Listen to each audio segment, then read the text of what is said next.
여러분들이 갖고 있는 믿음이 여러분들이 생각하는 일, 그리고 여러분들이 판단하는 일에 얼마나 변화를 주고 있습니까?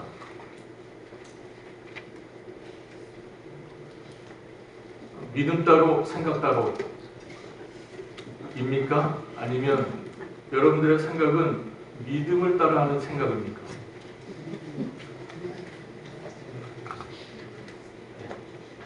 저는 각자가 마음속으로 답을 주실 일이라고 생각되고요.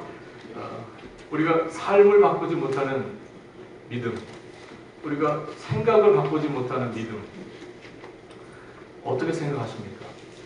믿음이 있는데, 믿음이 있다고 말하는데 그 믿음이 우리의 생각과 우리의 가치관에 변화를 주고 있지 못하고 그냥 예전의 삶 그대로의 모습, 예전에 생각하고 판단했던 그들의 모습으로 우리가 여전히 살아가고 있다면 과연 그 믿음은 무엇인가 하는 것이죠.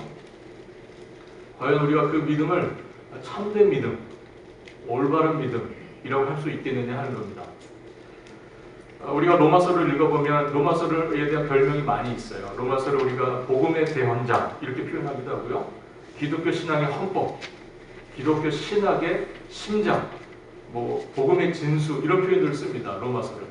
정말 굉장히 중요하고 소중한 성경인데 그 로마서가 분수령이 되는, 로마서의 전반과 후반부를 가르는 그 분수령이 되는 12장 초반에 2절에 사도 바울이 이렇게 권면을 합니다.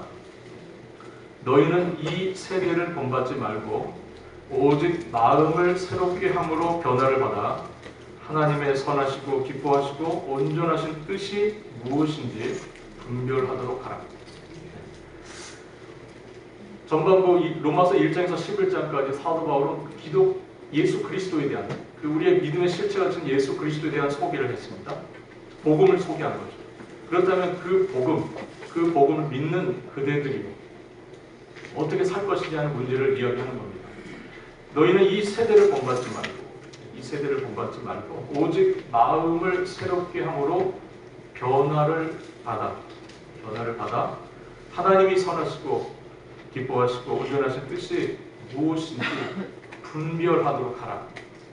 이것이 신앙의 인들에게 또 우리 모든 신자들에게 나타나야 될 삶의 아주 중요한 모습이고 변화입니다. 여러분들이 갖고 있는 믿음이, 여러분들이 예수 그리스도의 은혜 가운데 갖게 된 이 믿음이 여러분들의 삶의 변화를 일으키고 있습니다. 여러분들의 생각의 변화들을 만들어내고 있는지를 묻고 싶습니다. 사실 신자의 회심은 마음이 새롭게 되는 그 변화, 우리의 관점과 생각이 그 깊은 뿌리에서부터 바뀌는 변화, 그것에서 시작이 됩니다. 본문은 어떻게 해서 하나님께서 베드로를 그 깊은 생각, 그 생각 뿌리 속에 있는 그의 삶을 움직이는 그 생각의 그 뿌리를 어떻게 바꾸어 가시는지 그거를 보여주는 본문이라고 할 수 있습니다. 우리가 말씀을 통해서 이 한 사람의 변화, 생각의 변화, 태도의 변화, 가치관의 변화가 얼마나 위대한 하나님의 역사로 이어지고 이것이 놀라운 하나님의 역사로 나타나는지를 우리가 보게 될 겁니다. 오늘 본문의 주인공으로 등장하는 사람이 고넬료라고 하는 사람이 먼저 소개가 됩니다. 이 사람은 이탈리아 부대의 백부장이다 이렇게 소개가 되어 있습니다. 사도행전의 저자인 누가가 기록한 누가복음에 보면 누가복음 7장에 또 다른 백부장의 한 사람 소개가 되어 있어요. 그런데 이 두 사람은 같은 사람은 아닙니다. 그러나 이 두 사람의 공통점이 있어요. 이 두 사람 모두 유대인들의 존경을 받았던 사람들입니다. 그 사람들은 로마의 군인들이었지만, 백부장이었지만 이 사람들은 주변에 있는 많은 유대인들로부터 존경을 받는 그런 백부장들이었습니다. 누가복음 7장에 나와 있는 백부장은 가버나움이라고 하는 그 지역의 백부장이었고요. 그는 유대인들을 사랑해서 회당을 지어줄 정도로 그런 유대인들을 사랑했던 사람이고, 예수님은 그 사람을 보고 그의 믿음을 칭찬하십니다. 뭐라고 칭찬하죠? 이스라엘 중에서 내가 이만한 믿음을 만나보지 못하였다. 굉장한 칭찬을 하신 거죠. 그 정도의 칭찬을 받던 사람이 가버나움에 있었던 백부장이었습니다. 고넬료, 오늘 본문에 등장하는 고넬료라는 사람도, 이 사람은 가이사랴라고 하는 지역에 주둔하고 있었던 이탈리아 군대에 소속된 백부장이었습니다. 가이사랴는 당시 베드로가 우리의 관심을 가져야 될 인물이 베드로죠. 이 베드로가 머무르고 있었던 곳이 욥바라는 곳이었습니다. 우리가 그 앞에 9장까지 내용, 8장까지 내용을 보면 베드로는 욥바라고 하는 곳에 지금 있습니다. 그 욥바에서 이 가이사랴까지는 북쪽으로 한 33마일 정도 떨어진 곳입니다. 키로로 한 55km 정도 되는 위치에 떨어진 곳인데, 이곳에는 이 가이사랴는 그 당시 굉장한 그 로마식, 헬라식 그런 건물들이 아주 줄비에 있었고 굉장히 거대하고 큰 그런 도시였었습니다. 헤롯 대왕이 그 당시에 로마 황제를 위해서 헌정했던 도시. 그래서 이름이 가이사라입니다. 가이사라. 그래서 유대 지역을 다스리는 유대의 총독부가 있었던, 로마의 총독부가 있었던 곳이 바로 가이사라입니다. 이곳에서 로마의 군대뿐만 아니라 이것은 많은 이방인들도 살았던 그런 도시라고 합니다. 9장에 언급된 루다와 욥바, 저희가 이제 루다와 욥바라는 지역을 살펴봤었는데, 그 지역에는 유대인들이 비교적 많았던 지역이라고 합니다. 그런데 가이사라는 상대적으로 반대죠. 이방인들의 숫자가 굉장히 다수를 이루고 유대인들은 굉장히 소수가 있는 지역이 바로 가이사라입니다. 그런데 흥미로운 것은, 우리가 이 본문을 읽어가면서 흥미로운 것 한 가지는, 전에 빌립이, 여러분 전도자 빌립 아시죠? 빌립이 성령의 지시를 받죠. 그래서 그가 땅끝으로 가는 에티오피아 여왕 간다게의 북고를 맡은, 책임을 맡았던 네시를 만나게 되고요. 그에게 복음을 전하는 이야기를 저희가 살펴봤었습니다. 그런데 이 사역을 마치고 빌립이 갔던 곳이 바로 가이사라입니다. 가이사라. 우리 8장 40절 말씀 한번 같이 읽어보도록 하겠습니다. 8장 40절. 빌립은 아소도에 나타나 여러 성을 지나 다니며 복음을 전하며 가이사라에 이르니라. 그 네시를 만난 이후에 빌립이 어떤 행동을 했냐면, 아소도에라고 하는 곳에 나타나서 여러 성읍을 지나다니다가 결국은 어디까지 갑니까?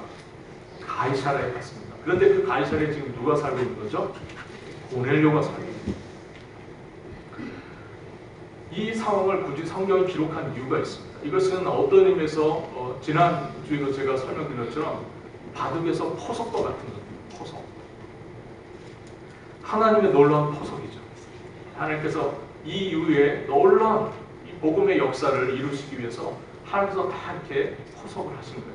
우리가 바둑에서 포석은 뭐죠? 그 대국의 중반 이후부터 판을 이끌어 나가기 위해서 아주 초반에 몇 군데 이렇게 돌을 놓는 거예요.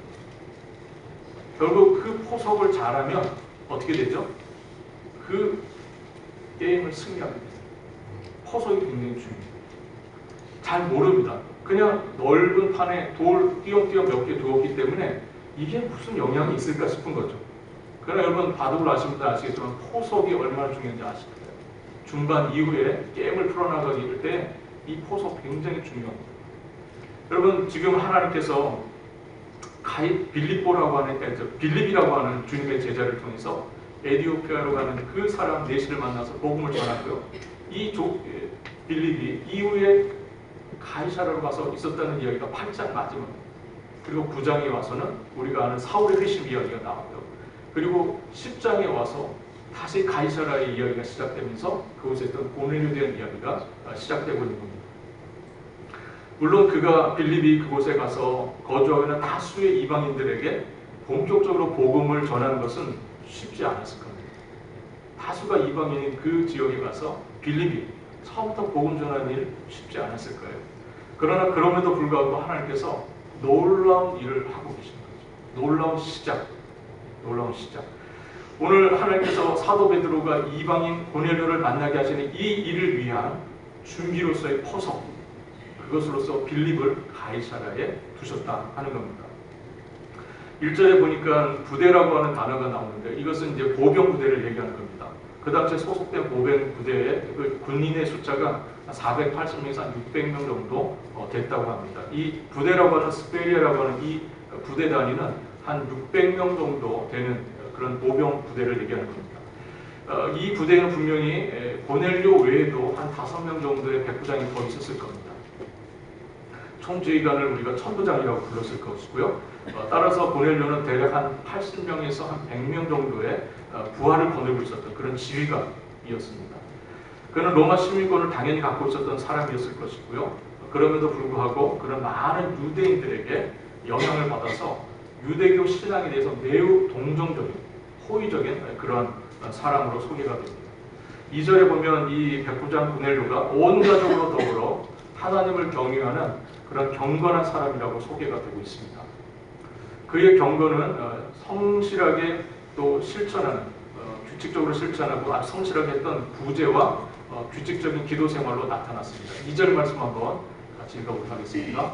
그가 경건하여 온 집안과 더불어 하나님을 경외하며 백성을 많이 구제하고 하나님께 항상 기도하더니. 그는 유대교로 정식으로 개종했는지 아닌지 잘 모르겠습니다.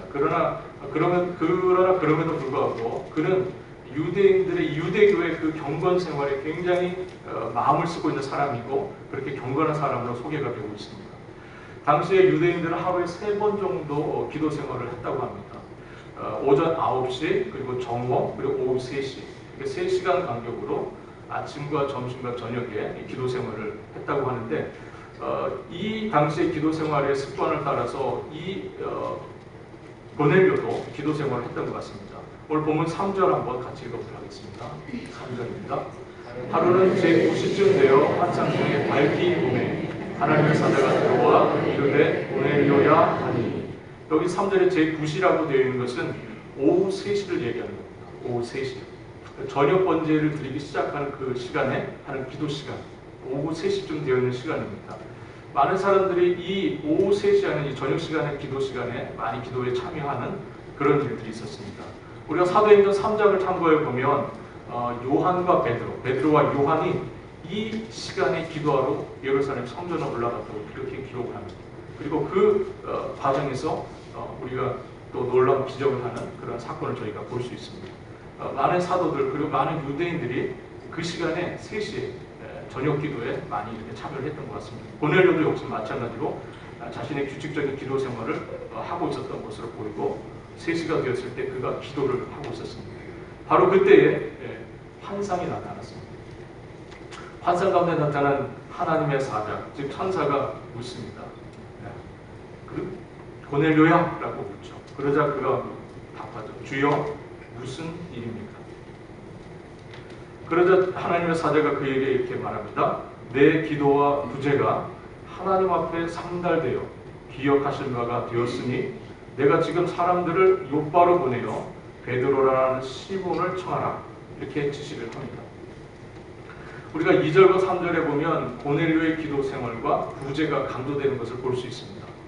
천사의 이 말은 고넬료의 기도와 구제가 곧 그의 그 경건 생활이 그의 가정과 그가 구원받는 자격을 갖추게 되었다고 말하는 게 아닙니다. 그가 열심히 기도 생활했고 그가 열심히 구제 생활을 했기 때문에 그래서 그를 구원한다. 그런 의미가 아니에요. 우리가 이것을 잘 이해하셔야 됩니다. 여러분, 기독교 신앙에 공로가 설 자리가 있습니까? 심지어 우리가 하는 경건 생활이라 할지라도 그것이 공로가 될 수 있습니까? 공로가 될 수 없습니다. 고넬료의 기도와 구제는 그가 참으로 하나님을 찾고 구하는 사람이었다는 것을 보여주는 겁니다. 그가 정말 하나님을 사랑하는 사람이었다. 그가 진실한 하나님의 백성이었다 하는 것을 보여주는 거지, 그가 그런 일을 해왔기 때문에 하나님이 기억하셔서 그를 구원하신다, 그런 의미가 아니다는 것입니다. 다만 우리가 여기서 주목해야 할 것은 그의 그 기도 생활이 구제와 연결이 되었다는 것을 주목하는 겁니다. 그의 기도는 가난한 자들의 부르짖음을 듣고 구제에 적극적으로 실천하는 기도 생활이었어요. 그의 기도 생활은 그런 거였어요. 그의 기도는 하나님을 향하여 있었지만 그의 기도 생활은 주변을 향하여 역시 관심을 갖는 기도였고, 가난하고 어렵고 소외되고 힘든 자들을 향해서 마음을 열어놓는 그런 기도였었다 하는 겁니다. 그 구제라고 하는 것은 신자의 삶에 무엇인가를 더해야 하는 것이 아니죠. 구제가 신자의 생활에, 어떤 신앙생활에 의무로 부여되는 것이 아닙니다. 그것은 근본적으로 우리의 신앙이라고 하는 것, 또 우리의 삶이라고 하는 것은 내 힘과 내 능력으로 하는 것이 아니고 내가 구원받은 것도 내 능력으로 받은 것이 아니라 이것은 전적인 하나님의 은혜에 속한 일이고 하나님의 은혜 가운데 내가 구원받았고 그리하여 감사하여서 기도 자리로 나아가고 그 은혜에 감격하여서 구제의 실천을 하는 것이라는 겁니다. 그러므로 고넬료의 구제는 그의 기도의 진정성이 얼마나 진정한 기도였는지를 드러내 준 것이라고 할 수 있어요. 그의 기도는 정말 참된 기도였습니다. 그는 그 기도를 통해서 구제를 실천하는 그런 사람이 되었기 때문에 그렇습니다. 여러분 1만 달란트 빚진 자의 이야기를 잘 아실 겁니다. 그가 주인으로부터 1만 달란트를 탕감받습니다. 그런데 그가 길을 가다가 자기에게 100데나리온 빚진 자를 만나고요. 그의 목을 잡고 다그칩니다. 결국 그를 어떻게 합니까? 감옥을 쳐넣어요. 과연 이게 옳은 행동입니까? 옳은 행동이 아니죠. 용서받은 자가 용서를 실천하지 못한다? 이게 옳은 겁니까? 그가 받은 용서를 생각한다면 그는 마땅히 100데나리온을 빚진 자를 용서했어야 마땅한 겁니다. 마찬가지로 구원을 경험한 자가 우리가 남을 구원하려고 하지 않는다. 내가 그 일에 관심이 없다. 그것이 옳은 것입니까? 그것은 절대로 옳은 일이라고 할 수 없습니다. 고넬료의 기도와 구제가 연결되었다고 하는 이 지적은 우리에게 기도가 좀 더 적극적인 하나님의 사랑을 표현하는 것으로 실천되어야 한다는 그 교훈을 우리에게 주고 있습니다. 여러분, 구제하는 것은 뭡니까? 내가 구제 받았기 때문이 아닙니까? 내가 하나님으로부터 놀라운 구원의 은총을 누렸는데 내가 이웃의 어려움을 보고 그를 구제하고 그를 그 어려움 속에서 구원한 그 일은 마땅한 일이 되어야 하는 게 아니냐는 겁니다. 우리가 받은 은혜를 생각하면 마땅히 은혜를 나누는 삶을 살아야 되겠죠. 여러분, 우리의 기도가 진실되다는 것을 보여주는 가장 정확한 증거는 그가 이웃을 대하는 태도 속에 나타난다는 겁니다. 그가 기도가 진실한 사람은 이웃에 대해서 국민의 마음을 갖게 됩니다. 왜 그렇습니까? 내가 하나님의 은혜로 구원받았기 때문에 놀라운 은총이 내게 임했고 내가 그것을 경험했기 때문에 내가 당연히 내 기도 속에서 어려운 자들을 찾아가고 나의 삶 속에서 당연히 구제를 실천하는 그런 삶으로 나아가는 것이 마땅하다 하는 겁니다. 주님의 천사는 고넬료의 기도와 구제가 하나님 앞에 상달되었다 이렇게 말합니다. 상달되었다 하는 것은 올라갔다 그런 표현입니다. 마치 희생제사에서 그 제물이 하나님 앞에 드려지는 것처럼 성소 안에 있었던 그 분향에서 연기가 하나님 앞에 올라가는 것처럼 이 고넬료의 기도와 구제가 하나님 앞에 드려졌다. 하나님께 올려졌다. 그런 겁니다. 이제 천사가 지금 당장 요빠에 사람을 보내서 시몬이라는 베드로를 청하라고 명령을 합니다. 5절 말씀 한번 같이 읽어보겠습니다. 내가 지금 사람들을 요빠에 보내어 베드로라 하는 시몬을 청하라. 누가는 이 사도행전에 저자인 누가는 베드로가 지금 머물고 있는 그 집을 그 시몬의 집에 머물렀다 이렇게 하면 좋은데요. 시몬의 직업을 굳이 언급합니다. 시몬의 직업을 굳이 언급하죠. 시몬의 직업이 뭡니까? 무두장. 여러분, 이 무두장이라고 하는 직업은 지난주에도 말씀드렸다시피 죽은 시체를 만져야 하는 직업이기 때문에 굉장히 부정한 직업, 유대인들이 꺼리는 그런 직업이었습니다. 그래서 이 무두장이들은 이방인처럼 취급하고 유대인들이 가까이 하려고 하지 않았던 그런 직업이었습니다. 이방인같이 여겼던 그 시몬의 집에 유대인 중에 유대인이라고 할 수 있는 베드로가 머물렀다고 하는 것은 굉장히 큰 의미를 갖는 일입니다. 시몬 베드로가 무두장이 시몬의 집에 머물렀다는 것이 오늘 본문 속에 그 전 본문과 오늘 본문 또 우리가 다음에 볼 본문에 무려 3번이나 소개가 됩니다. 왜 시몬이 무두장이었다는 그 직업을 굳이 성경에 3번씩이나 언급해야 할 필요가 있느냐는 것이죠. 그럴 필요가 있었던 겁니다. 이것이 갖는 의미를 우리가 잘 이해해야 할 필요가 있다는 것이죠. 이것이 이어지는 사도 베드로의 3번에 걸친 환상과 또 무관하지 않습니다. 천사의 지시를 받은 고넬료, 그가 천사가 떠나자마자 지체 없이 그가 순종을 합니다. 오늘 보면 7절에 보니까 그가 하인 둘을 데리고 구별하고 하인들 중에서 둘을 구별한 거죠. 그리고 자신의 부하들 중에서 가장 경건한 부하 한 명을 선발합니다. 그래서 이 세 사람을 모아놓고 자신에게 있었던 일을 다 이야기합니다. 다 소개를 하고 그 다음에 이 세 사람을 요바로 보내어서 시몬이라는 베드로를 불러오도록 그렇게 명령을 합니다. 앞서 말씀드린 것처럼 가이사랴에서 베드로가 있는 요바까지 33마일, 30마일 헐쩍 넘어가는 그런 거리입니다. 도보로 가야 되는 그 시절을 생각하면 빨리 걸어도 10시간 이상입니다. 그냥 계속 부지런히 걸어도 10시간 이상 그런 거리예요. 아마 그 다음 상황을 살펴보면 이 고넬료가 이 종들을 자신이 기도를 마치자마자 바로 보냈던 것 같아요. 기도가 3시에 시작되었고 기도가 마쳐진 이후에 한 4시쯤 보냈다고 우리가 가정을 할 때 그들이 4시에 오후 4시에 출발해서 이튿날 되어서 그들이 베드로에게 도착을 하게 됩니다. 이제 우리는 베드로에게 나타난 두 번째 환상으로 넘어가겠습니다. 베드로가 환상을 보는 시각이 이튿날 정오쯤이었다고 오늘 본문이 말씀하고 있습니다. 한번 우리 9절 말씀 같이 한번 읽어보겠습니다.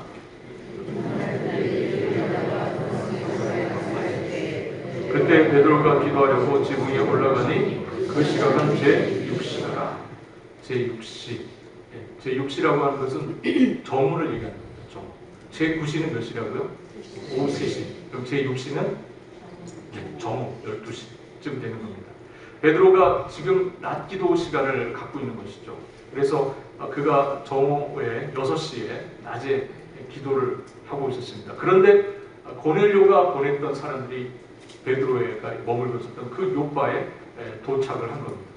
그렇다면 그들은 오후 4시쯤, 전날 오후 4시쯤 출발해서 그들이 그 다음날 정오에 요바에 도착했다면 이 사람들은 잠자는 것 외에는 계속 걸은 겁니다.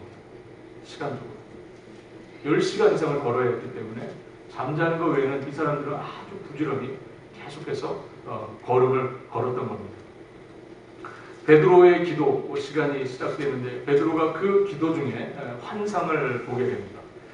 베드로의 기도는 어떤 의미에서는 평범한 기도 시간이었을 거예요. 베드로는 늘 그 시간에 기도를 했기 때문에 이것은 늘상 있는 일상 중에 하나, 평범한 기도의 시간이었을 거예요. 뭐 이 시간에 베드로가 특별한 기도 지경을 가지고 기도하고 그러지는 않았을 것 같습니다. 뭐 이방 선교를 위해서 선교의 문을 열어 주옵소서 이런 기도하지 않았을 거예요. 베드로는 그냥 그 시간에 기도했을 겁니다. 조용히 기도했을 것 같아요. 그런데 습관을 따라 평범히 가졌던 기도 시간이었지만 하나님은 이 시간을 놀랍게 사용하셨습니다. 정말 하나님께서 그의 그 일상적인 기도를 통해서 놀라운 역사를 이루고 계심을 볼 수 있습니다. 여러분 우리가 습관적으로 갖는 우리가 늘 생활 속에서 갖는 기도 시간들이 있지 않습니까? 우리가 새벽 기도하고 저녁에 모여서 기도하고 하는 기도 시간들 여러분 우리가 일상 속에 하는 늘 기도지만 여러분들 놀랍게도 하나님께서 그 시간 가운데 역사한다는 사실을 알고 계십니까? 여러분들 일상 기도이지만 하나님 그 시간을 통해서 놀라운 일을 이루어 가십니다. 우리가 하나님의 역사를 미처 인지하지 못한다 할지라도 하나님은 우리의 계속되고 반복되는 일상의 기도 속에서 하나님께서 놀랍게 일하신다는 겁니다. 베드로는 평생을 통해서 기도를 강조했던 제자입니다.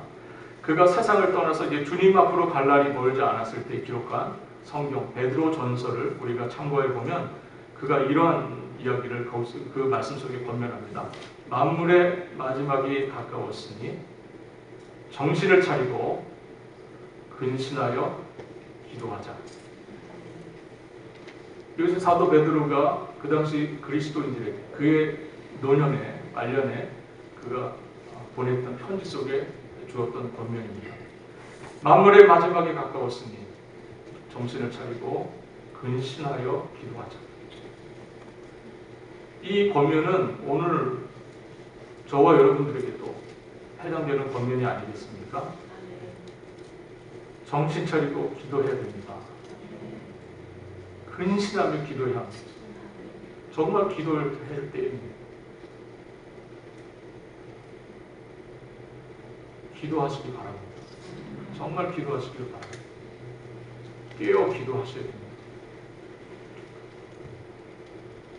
정말 사단은 우는 사자와 같이 두 삽길자를 찾고 있습니다. 여러분, 사단의 역사를 우습게 보시면 안 됩니다. 사단의 역사는 우리가 만만하게 볼 역사가 아닙니다. 우리의 싸움은 보이지 않는 영적인 싸움이고, 우리가 잠시만 방심하면 사단은 우리를 물어뜯습니다. 여러분, 정말 우리가 깨어서 기도해야 될 이유가 있습니다. 잠들지 않고, 물론 육신의 잠을 주무시지 말라는 얘기 아닙니다. 하루 8시간 이상씩 충분히 주무세요. 잘 주무시는 게 건강에 좋습니다. 그러나 여러분들 깨어있을 때 꼭 기도하셔야 됩니다. 그리고 아주 치열하게 여러분의 삶 속에서 기도의 시간을 확보하셔야 돼요. 기도의 시간은 여러분들에게 자연스럽게 주어지지 않습니다.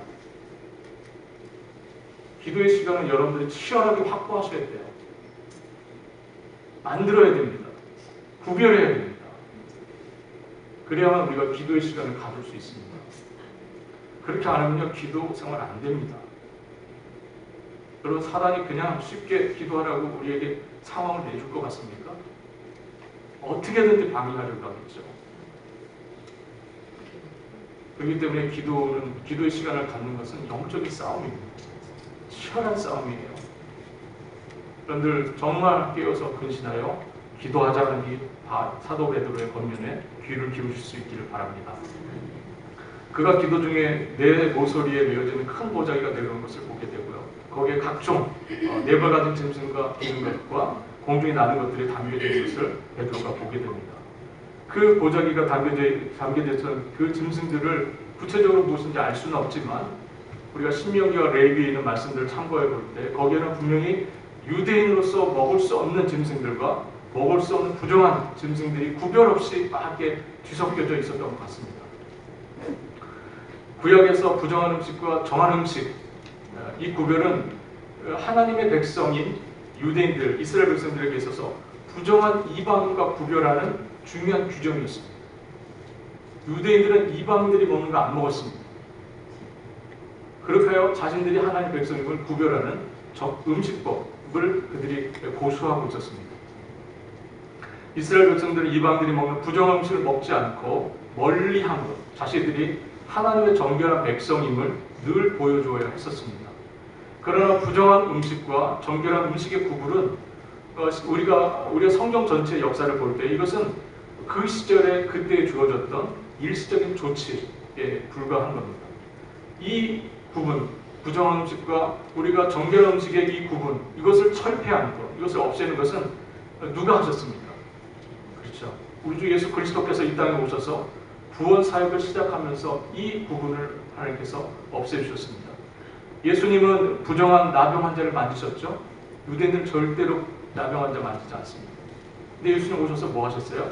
나병 환자 만지셨습니다. 정결법을 위반한 거예요. 법 위반입니다. 그러나 예수님 만지셨습니다. 또 예수님 부정한 주인들과 세리들과 창녀들과 식탁의 교제를 하셨습니다. 유대인들 절대로 그들과 상종하지 않았습니다. 그런데 예수님 그들의 식탁으로 또 주님께서 참여하심으로 그들과 교제하셨습니다. 정결법 위반입니다. 음식법 위반입니다. 유대인들의 정결법 주님이 아주 의도적으로 깨십니다. 그걸 볼 수 있습니다. 예수님 앞에서는 이제 더 이상 정결한 이스라엘 그리고 부정한 이방인 이런 부분은 사라져버렸습니다. 부정한 자가 정결해지게 되는 것, 음식을 먹는다고 해서 구별되는 겁니까? 구별한 음식을 먹는다고 그 사람이 정결해지는 거냐고? 그렇지 않다는 것입니다. 물로 씻는다고 해서 그 사람이 죄가 씻겨집니까? 그렇지 않습니다. 오직 그리스도의 보혈만이 가능한 일이고 그리스도의 은혜 안에서 이 모든 것들이 무너지고 철폐되었다는 것을 성경이 우리에게 교훈하고 있습니다. 더 이상의 규정을 지키는 일이 정결하게 되지 못하게 한다는 것을 주님께서 알려주셨습니다. 하나님의 정결한 백성과 부정한 이방인이라고 하는 이 구분, 이것을 철저하게 폐지시킨 사건이 있습니다. 그것은 바로 예수 그리스도의 십자가 사건입니다. 우리 에베소서 2장 11절과 13절 그리고 19절로 16절로 19절까지 말씀을 같이 우리 한 절씩 교독하며 읽겠습니다. 그러므로 생각하라. 너희는 그때 육체로는 이방인이요 손으로는 육체에 행한 할례를 받은 우리라 칭하는 자들로부터 할례를 받지 않은 우리라 칭함을 받은 사람들이라.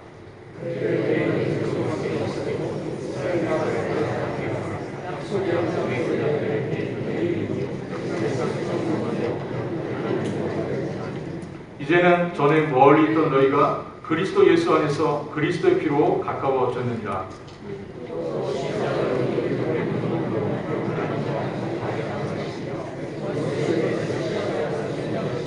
또 오셔서 먼데 있는 너희에게 평안을 전하고 가까운 데 있는 자들에게 평안을 전하셨으니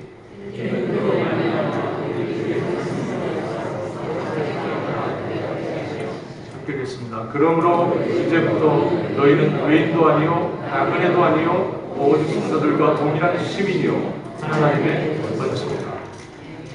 하나님의 권속이라 하나님의 가족이라 이렇게 말씀하고 있습니다. 예수님의 십자가 사건으로 인해서 이 이방인과 부정하다고 하는 이방인과 정결하다고 하는 유대인의 구분이 폐지가 됐습니다.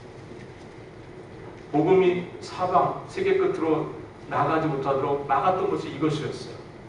유대인들이 가지고 있는 이 구분, 이방인과 유대인, 그리고 음식법, 정결법 이런 것들로 인해서 이 복음이 나가지 못하는 그런 어려움이 있었습니다. 이 구약의 이 정결법에 꽉 사로잡혀 있었던 이 베드로의 생각, 주님께서 이것을 깨야만 하셨어요.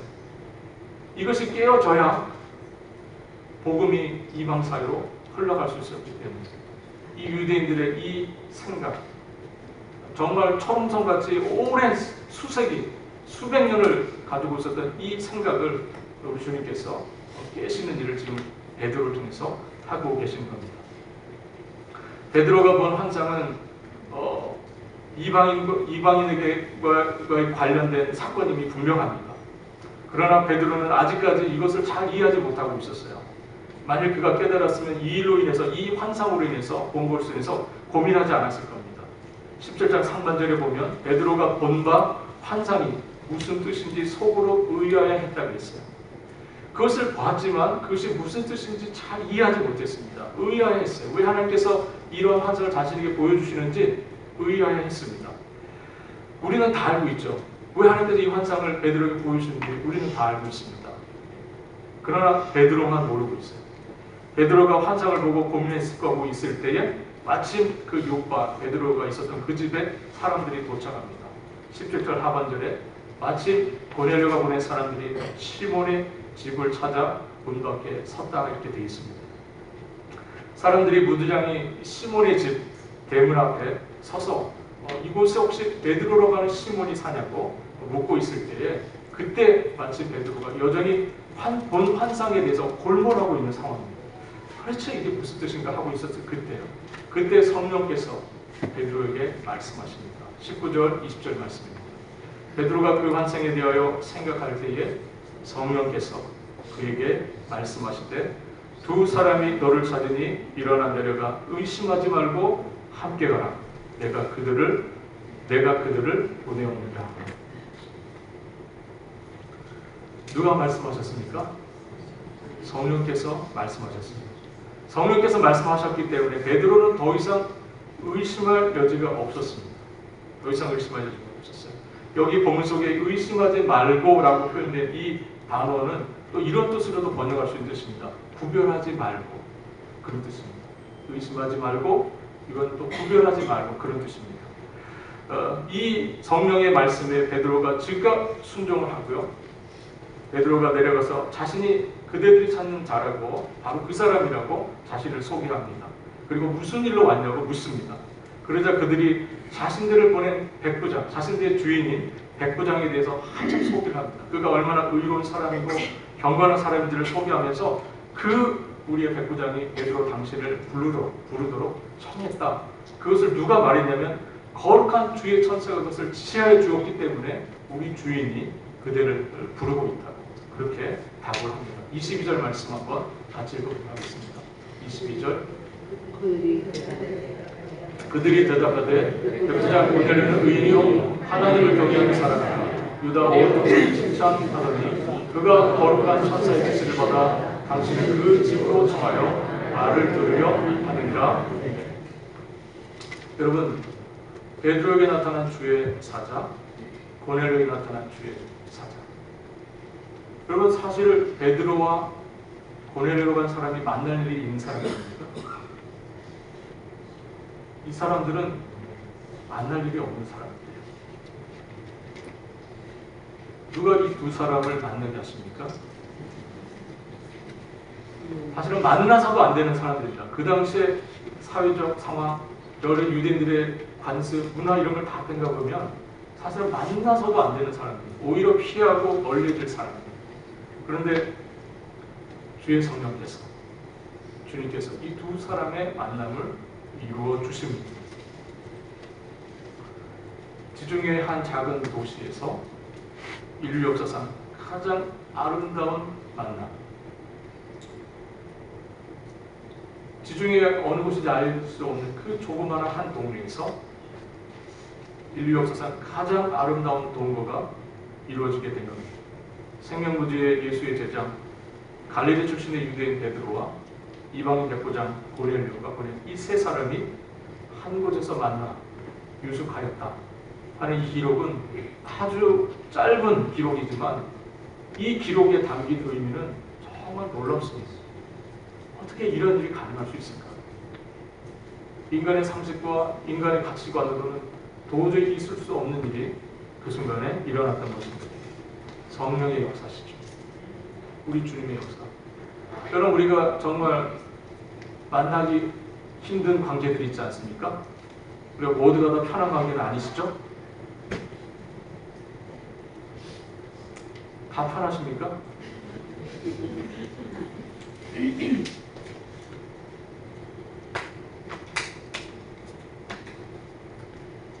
그러나 그럼에도 불구하고 그 만남을 성령께서 이루어 가십니다. 주님 안에서 정말 우리가 기대할 수 없었던 그 만남, 예상하지 못했던 만남들이 일어난다는 사실을 여러분들 기억하시길 바랍니다. 성령께서 하신 일이 있죠. 베드로가 고넬료가 보낸 이 사람들을 집으로 영접하는 순간, 참으로 역사적 순간이 알 수 없습니다. 이 순간은요, 베드로의 인생 패러다임이 바뀌는 순간입니다. 정말 꼭꼭 정말 부서질 수 없는 견고한 그런 성과 같은 베드로의 그 어린 유대인으로서의 그 생각. 여러분, 우리가 고집센 사람들 있죠. 정말 생각 안 바뀔 것 같은 사람들. 그런 사람들이 있어요. 유대인들이 그런 사람들이 한 10배쯤 된다고 생각하시면 돼요. 놀랍게도 베드로의 편견이 무너졌습니다. 하나님께서 역사하시니까 그것도 무너지는 거예요. 우리가 앞장에서 바울의 회심을 봤습니다. 사울의 회심이죠. 그리고 오늘 본문의 제목을 저는 베드로의 회심이라고 정했습니다. 베드로는 주님을 믿는 사람이었어요. 예수님을 나의 주, 나의 하나님, 정말 살아계신 하나님의 아들을 고백했던 사람입니다. 그러나 그럼에도 불구하고 베드로가 여전히 바뀌지 않은 것이 있었어요. 이방인들에 대한 생각. 주님의 계획은 이 이스라엘을 시작으로 해서, 유대인들을 시작으로 해서 이방 땅으로 땅끝으로 주님의 복음이 나가야 되는데, 주님을 알게 되고 믿었던 주님의 제자들, 이 유대인들이 그 생각을 못 깨는 거예요. 그 가치관을 부시지 못하는 거예요. 이방인들을 만나는 걸 꺼려합니다. 어떻게 복음이 전해질 수 있겠습니까? 복음이 전해질 수가 없죠. 성령의 은혜가 없었다면 히브리인으로서, 유대인으로서 무두장이 시몬의 집에 베드로가 있지 않았을 겁니다. 더군다나 이방인과 함께 머무는 일은 더더욱 있을 수 없는 일이었을 겁니다. 이방인들은 부정하였기 때문에 교제할 수 없다고 생각하는 이 유대인의 편견과 구별, 그거로는 도저히 만날 수 없는, 만나질 수 없는 그런 만남입니다. 그러나 이제 이 모든 편견과 구별은 뭡니까? 떠나보낸 과거의 생각입니다. 여러분들이 스스로 할 수 없다고 생각하는 것들은 다 떠나보내야 돼요. 정말 주님의 복음을 위해서, 주님을 위해서 여러분들이 우리가 떨쳐내고 버려하고 포기하고 부숴야 될 것들이 너무나 많습니다. 우리가 가지고 있는 선입견, 편견, 인종에 대한 생각, 사람들이 가지고 있는 차별, 이런 거 다 부숴줘야 됩니다. 그래야 복음이 그 가운데 역사할 수 있다는 것이죠. 하나님은 이제 새로운 질서를 세우기 원하십니다. 이방인과 유대인을 구별하는 것, 정한 음식과 부정 음식으로 구별하는 것, 그게 헛된 것임을 주님 보여주고 계시고요. 하나님께서 이방인과 유대인을 차별하지 않으셨는데 우리가 그 사이에서 차별을 두고 벽을 쌓는 것이 마땅한 태도냐 하는 겁니다. 베드로는 아직 이 모든 것의 의미를 이해하지 못했다 할지라도 어렴풋이 이해했기 때문에 무엇인가 성령께서 지시가 있었기 때문에 이방인 고넬료의 초청에 응하고 이방인 손님들을 환대하고 그들과 유숙하는 큰 일을 하게 되었습니다. 여러분, 베드로의 생각을 변화시키신 분 누구십니까? 성령 하나님이시죠. 이 일이 일어나고 있었던 곳이 바로 욥바라고 하는 곳입니다. 욥바라는 곳이 어떤 곳입니까? 욥바. 사실 욥바는 구약에 한번 등장했던 곳입니다. 바로 800여 년 전에 그때로부터 그 사건이 고넬료와 베드로와의 만남이 있기 800여 년 전에 민족적인 편견에 사로잡혀 있었던 어리석은 한 사도가 선지자죠. 바로 요나가 민족적인 편견에 사로잡혀서 불순종하여서 다시스로 가는 배를 타기 위해서 찾아갔던 곳이 바로 욥바였었습니다. 그런데 이 욥바에서 800여 년이 지난 그 이후에 오랜 불순종의 역사를 끊어내는 순종의 사건이 일어난 겁니다. 오랜 불순종을 끊어내는 참된 순종의 역사가 베드로를 통해서 일어난 것입니다. 주님의 생각이 나의 생각이 되고 주님의 관심이 나의 관심이 되고 주님의 시야가 이웃과 세상을 바라보는 그 생각, 그 하나님의 시각으로, 하나님 마음으로 세상을 바라보기 시작하게 된 것입니다. 사랑하는 성도 여러분, 우리를 강하게 사로잡고 있는 우리의 오랜 편견, 편협함 깨게 하시는 성령의 역사가 있기를 바랍니다. 우리 편견과 편협함으로 스스로 성령의 사역을 막는 어리석은 자들 되지 않기를 바랍니다. 우리 자신이 또 우리가 하고 있는 사역이 십자가의 복음에 합당한지를 살펴볼 수 있기를 바라고요. 여러분, 예수 그리스도의 십자가의 그 은혜와 사랑으로 모든 벽을 주님께서 허무셨다고, 막힌 땅을 허무셨다고 주님 말씀하고 계십니다. 십자가의 그 은혜와 사랑으로 충만하게 되시기를 바랍니다. 그래서 여러분들이 가지고 있는 모든 편견과 편협함, 그것이 그 십자가의 은혜와 사랑 안에서 다 녹아져 내리게 하시고 우리 하나님께서 바라고 원하시는 그 놀라운 복음의 역사가 여러분들의 삶으로 시작해서 주변으로 퍼져나가고 땅끝까지 이르는 복된 역사가 있기를 우리 주님의 이름으로 바라겠습니다.